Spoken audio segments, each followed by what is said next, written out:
Guys and girls, good to see you on the Bangtao YouTube channel. I'll just finish the Friday class. Kettlebells and conditioning. Every Friday we do kettlebells and endurance. That's the topic. At the end, I brought everyone into a circle and I said, everyone needs to have a kettlebell in the living room. That's just a must, okay? And the reason why that is because the kettlebell is a very versatile tool and gives you all you need within 20, maybe to 30 minutes of training, okay? We all find time for this. And the number one exercise you should do if you start with the kettlebell is the kettlebell swing. And I wanna give you a few basics to make sure your kettlebell swing is decent and safe. So look in. In theory, okay? Let's assume you all saw a kettlebell swing before. In theory, this right here is a kettlebell swing, okay? It doesn't really matter how high you swing the bell on the way up and how low you swing on the way down. We can figure that out later, right? I want to get you started. So here is what I want you to do. Start over the kettlebell with a vertical handle and imagine your arms are like chains. They connect the kettlebell to the upper body. You cannot do a bicep curl with those chains.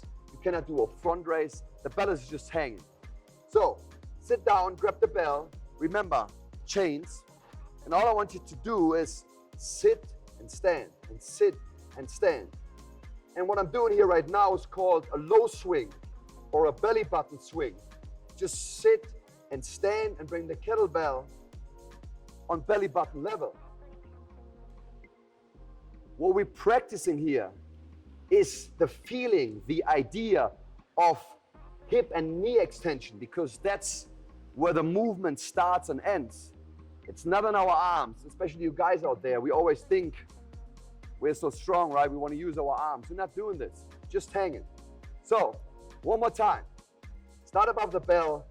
My arms are like chains. I sit and stand and sit and stand. And the more comfortable you feel, the higher you start swinging. Now, come a little closer with that camera.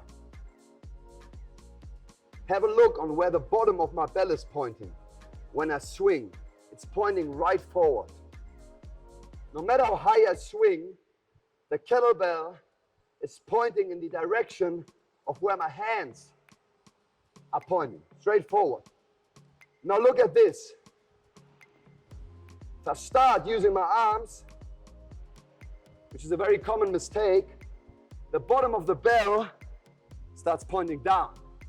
Okay, so that is a very good way to assess if your arms are like chains and if your hips are actually doing the work, or if your arms and shoulders are doing the work. Okay, so back to the game. It doesn't matter how high you swing, your arms are like chains connecting the kettlebell to the upper body, and you can assess yourself by checking if the bottom of the bell is pointing forward, because that means you're not using your arms. Good. Last one, and that is more of a safety aspect. If you film me straight from the front, if you watch, the kettlebell should pass your legs on knee level or higher. To be able to do this, your forearm needs to touch high in the crotch, right here. Look in. No matter how high or low I swing, just have a look at my forearm. It's touching high in my crotch. If I'm not touching my forearm high in the crotch, the bell starts falling, okay? That is a lot of stress on my lower body. I don't like this. On my lower back, excuse me.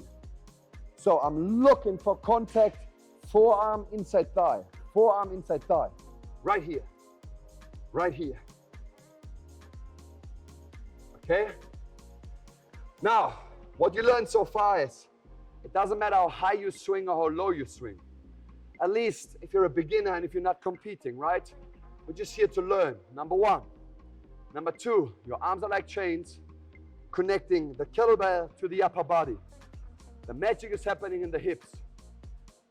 Number three, the kettlebell is passing your legs on knee level or higher.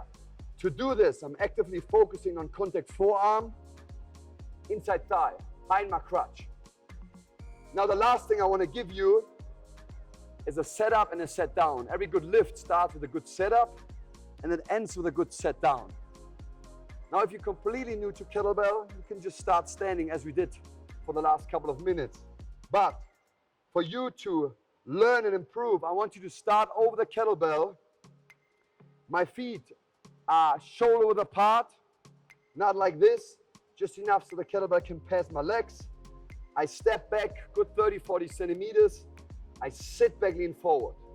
I sit back, I don't reach, okay? I sit back, lean forward, grab the kettlebell, slightly tilt it in, touch high my crotch with my forearm, look in.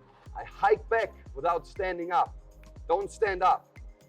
Touch the inside of your thigh, stand up. Swing, up and down, I sit and stand. I sit and stand. Now, how to bring the kettlebell back down? The cue is swing and sit. I swing and sit. You never see if I do another rep. They all look the same. But once I'm done, I bring my bum towards my heel. And the kettlebell lands like an airplane, very soft. You don't want an airplane to land like this.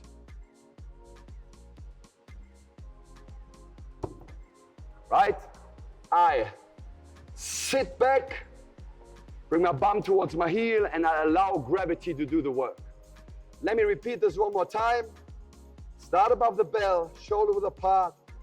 I step back, sit back, lean forward, grab the bell, tilt it towards me, touch the forearm inside thigh, stand up, sit, stand, sit. My arms are like chains, connecting the kettlebell to the upper body. The bottom of the bell is pointing right forward. My forearm is touching the inside of my thigh, very high. The kettlebell is passing my legs on knee level or higher.